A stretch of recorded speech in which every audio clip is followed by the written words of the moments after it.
नमस्कार भक्तजनों। पिछली वीडियो में मैंने आप लोगों को बताया था कि मनुष्य के दो प्रकार होते हैं। पहला नियमों का पालन करने वाले तथा नियमों को तोड़ने वाले। तो आज के इस वीडियो में उनका विस्तार से वर्णन करेंगे। तो चलिए समय को बिना व्यर्थ किए उसके वर्णन पर चलते हैं। मनुष्य के दो प्रकार होते हैं, नियमों का पालन करने वाले तथा नियमों को तोड़ने वाले।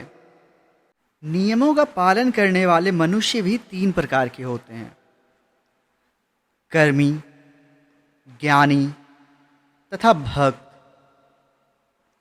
कर्मियों के भी दो अनुभाग हैं, सकाम कर्मी अर्थात कर्म का फल भोगने की इच्छा रखने वाले, तथा दूसरे आते हैं निष्काम कर्मी अर्थात कर्म फल का त्याग करने वाले।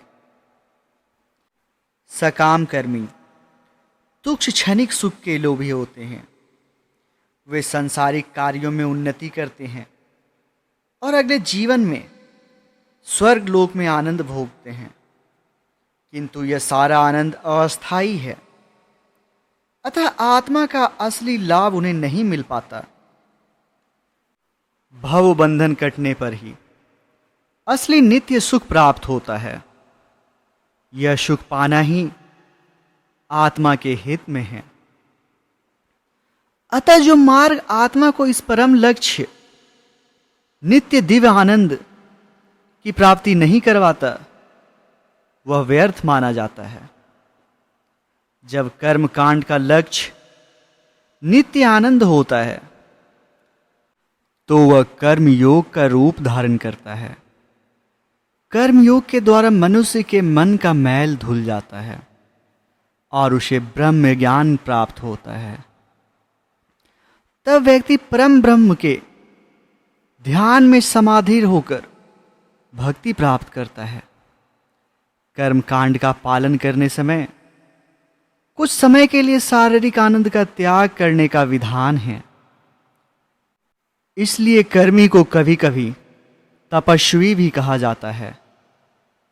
कर्मी चाहे कितनी भी तपस्या करे, यह इंद्रियां भोग का दूसरा रूप है, क्योंकि इसका चरम लक्ष्य इंद्रियां तृप्त ही होती है।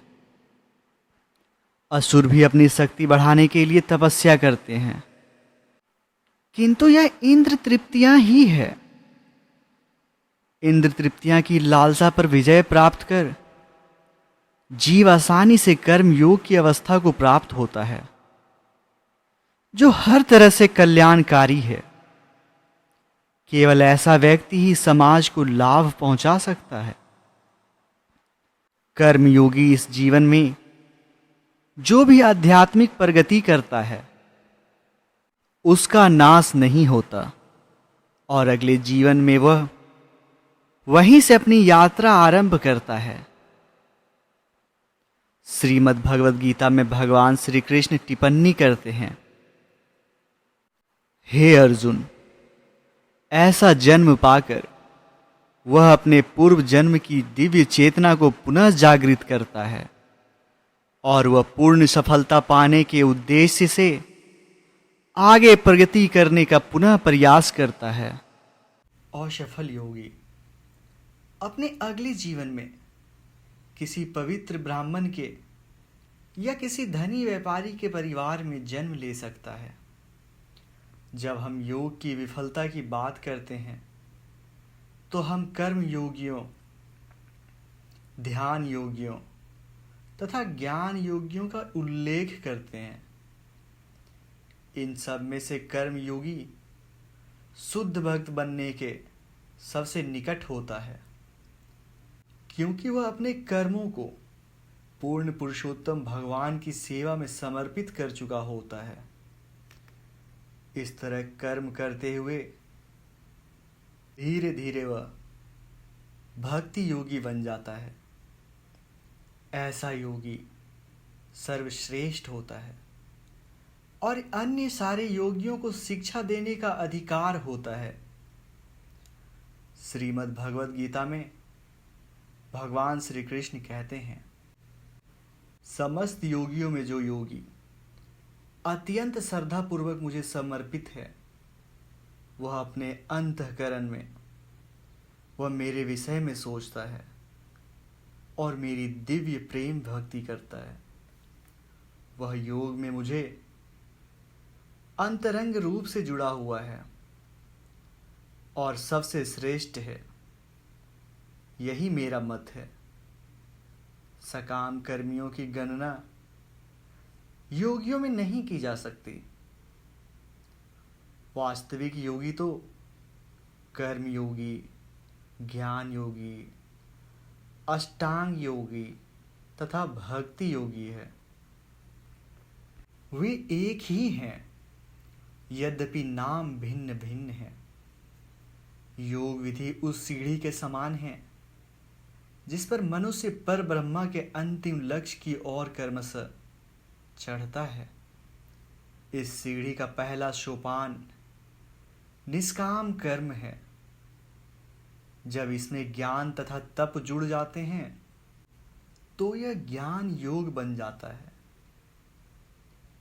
जो कि इस सीढ़ी का दूसरा सोपान है। जब ज्ञान योग से परमात्मा का ध्यान जुड़ जाता है तो मनुष्य तीसरे सोपान यानी अष्टांग योग में पहुंच जाता है। और जब यह योग भगवान की भक्ति से जुड़ जाती है तो यह भक्ति योग बन जाता है। इस पूरी प्रक्रिया को योग कहते हैं। योग के विषय में अच्छी तरह जानने के लिए चारों सोपानों की अलग अलग व्याख्या करनी होगी। मानवता की भलाई चाहने वाले लोग योग मार्ग ग्रहण करते हैं। योग में प्रगति करने के लिए सर्वप्रथम संकल्प तथा कठोर अनुशासन की आवश्यकता होती है। किसी एक सोपान में दृढ़ता से स्थित मनुष्य को अगले सोपान तक ऊपर उठाने के लिए पिछले स्तर की प्रतिक्रियाओं से आसक्ति एवं उसके पालन को त्यागना पड़ेगा। जो लोग किसी कारणवश चरम लक्ष्य प्राप्त नहीं कर पाते और चार अवस्थाओं में किसी एक में फंस जाते हैं, उन्हें उस विशेष अवस्था की उपाधि मिल जाती है। इस तरह कर्म योगी, ज्ञान योगी तथा भक्ति योगी बनते हैं। भगवान श्री कृष्ण अर्जुन को यह शिक्षा देते हैं कि जो उनकी परम भगवान की प्रेम पूर्वक भक्ति करता है वह समस्त योगियों में सर्वोच्च है।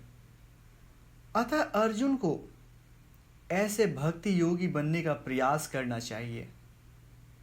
आध्यात्मिक मार्ग की प्रगति भौतिक जगत की क्रमिक प्रगति जैसी नहीं है। सांसारिक प्रगति के कठोर नियम होते हैं और उनका उल्लंघन नहीं किया जा सकता। यदि कोई व्यक्ति विश्वविद्यालय के डायरेक्टर के उपाधि को हासिल करना चाहता हो तो सर्वप्रथम उसको प्राथमिक पाठशाला के स्तर से शुरू करना होगा, क्रमशः ऊपर की ओर जाना होगा। जैसे कि पाठशाला जाए बिना विश्वविद्यालय में सीधे प्रवेश पाना असंभव है, आध्यात्मिक जीवन में भी कठोर नियम हैं। किंतु पूर्ण पुरुषोत्तम भगवान की कृपा से व्यक्ति बीच में कई अवस्थाओं को एक और छोड़ता हुआ चोटी तक यानी डायरेक्टर की उपाधि तक पहुंच सकता है। यह दिव्य कृपा पूर्ण पुरुषोत्तम भगवान के अंतरंग एवं निरंतर ध्यान से प्राप्त की जा सकती है। और ऐसे ध्यान भगवान के शुद्ध भक्त की तन्मयता के साथ सेवा द्वारा प्राप्त होता है। हम सबका पूर्ण पुरुषोत्तम भगवान से घनिष्ठ तथा नित्य संबंध है, किंतु माया के कुप्रभाव से हम उनके साथ अपने इस संबंध को भूल चुके हैं। सारे जीव भगवान के पुत्र के समान हैं, अतः वे धनवान पिता की विपुल संपत्ति के सच्चे उत्तराधिकारी हैं। किंतु पूर्व जन्मों के पाप कर्मों के फलस्वरूप वे गरीबी में दर दर ठोकरें खा रहे हैं। सभी जीव अच्छी तरह जानते हैं कि वे कष्ट पा रहे हैं, किंतु वो ये नहीं जानते कि उनका धनी पिता कौन है या वो अपने अमूल्य उत्तराधिकार पाने के लिए कहाँ जाएं। सही ज्ञान के अभाव में वे अपनी दरिद्रता से भागने का व्यर्थ प्रयास कर रहे हैं और दरिद्र भिखारियों की तरह इधर से उधर भटक रहे हैं। वे ऐसे अनेक लोगों से मिलते हैं जो सहायता करने का वचन देते हैं, किंतु अंतिम में ऐसे लोग स्वयं भिखारी साबित होते हैं। अपरिचित लोगों में कुछ धनी तथा समृद्ध लगते हैं, लेकिन उनके द्वारा दिए गए निर्देशों से वे अपने पिता के घर से और दूर हो जाते हैं। अतः जीव की दरिद्रता का कोई अंत नहीं दिखता। ऐसे अपरिचित धनवान लोग कर्म, ज्ञान या ध्यान जैसे अनेक मार्ग सुझाते हैं, किंतु इससे दरिद्रता की समस्या का कोई हल नहीं निकल पाता। परम भगवान के भक्ति पूर्व सेवक के विषय में सीख कर या उनका अभ्यास करके ही दरिद्रता से बचा जा सकता है। सभी अवतारों के स्रोत पूर्ण पुरुषोत्तम भगवान चैतन्य महाप्रभु ने श्रील रूप गोस्वामी को प्रयाग में भक्ति का उपदेश दिया था। ये उपदेश समस्त मानवता के लिए अत्यंत मूल्यवान है। श्री चैतन्य चरितामृत में श्री चैतन्य महाप्रभु कहते हैं, सारे जीव अपने अपने कर्मों के अनुसार संपूर्ण ब्रह्मांड में भ्रमण कर रहे हैं। इनमें कुछ उच्चतर लोक को जाते हैं और कुछ निम्नतर लोकों को जाते हैं। भ्रमण करने वाले इन करोड़ों जीवों में से किसी भाग्यशाली व्यक्ति को भगवान श्री कृष्ण की कृपा का एक प्रामाणिक गुरु के संग का सौभाग्य प्राप्त होता है। भगवान श्री कृष्ण तथा गुरु दोनों की कृपा से ऐसा व्यक्ति भक्ति लता बीज को प्राप्त करता है। भगवान श्री कृष्ण की कृपा से यह भक्ति लता बीज श्रीमद् भगवत गीता में सुलभ है।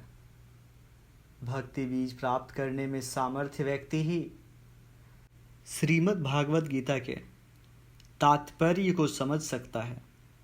अन्यथा श्रीमद् भागवत गीता को बार बार पढ़ने तथा इसकी शिक्षाओं पर विचार विमर्श करने मात्र से कोई परिणाम नहीं निकलेगा। श्रीमद् भगवत गीता में स्वयं भगवान श्री कृष्ण अपने विषय में जानकारी देते हैं।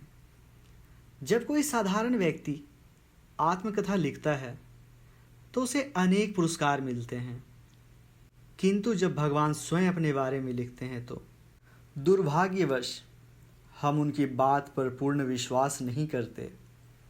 यही नहीं, उनके ग्रंथों की मुख्य शिक्षाओं को अनदेखा करके हम कम महत्वपूर्ण विषयों पर तर्क वितर्क करते रहते हैं और मनगढ़ंत अर्थ निकालकर उन शिक्षाओं को सबसे महत्वपूर्ण बना देते हैं। वे इस सीमा तक गलत अर्थ निकालते हैं कि मूल शिक्षा ही खो देती है और एक तरफा निष्कर्ष पाठकों के उपहास का विषय बनते हैं। श्रीमद् भगवत गीता में भगवान श्री कृष्ण स्पष्ट घोषणा करते हैं कि वे परम सत्य हैं और उनकी प्रेम पूर्वक भक्ति करना सबका परम कर्तव्य है। इन्हीं दो प्रमुख शिक्षाओं को देने के उद्देश्य से श्रीमद् भगवत गीता प्रकट हुई है। इससे समझने वाला व्यक्ति नए भक्त के रूप में आध्यात्मिक जीवन शुरू करने योग्य है। आध्यात्मिक जीवन में श्रद्धा प्रथम शर्त है और यहाँ से भक्ति आरंभ होती है। भगवान श्री कृष्ण की दिव्य प्रेम भक्ति करके मनुष्य समस्त गौण कर्मों को स्वतः संपन्न करता है। भक्ति संपन्न करने के लिए यह विश्वास ही श्रद्धा कहलाती है। धन्यवाद दोस्तों, आज के लिए इतना ही। अगले वीडियो में हम लोग जानेंगे कि श्री कृष्ण की सेवा से सब कुछ प्राप्त कैसे किया जा सकता है। तो आज के लिए धन्यवाद।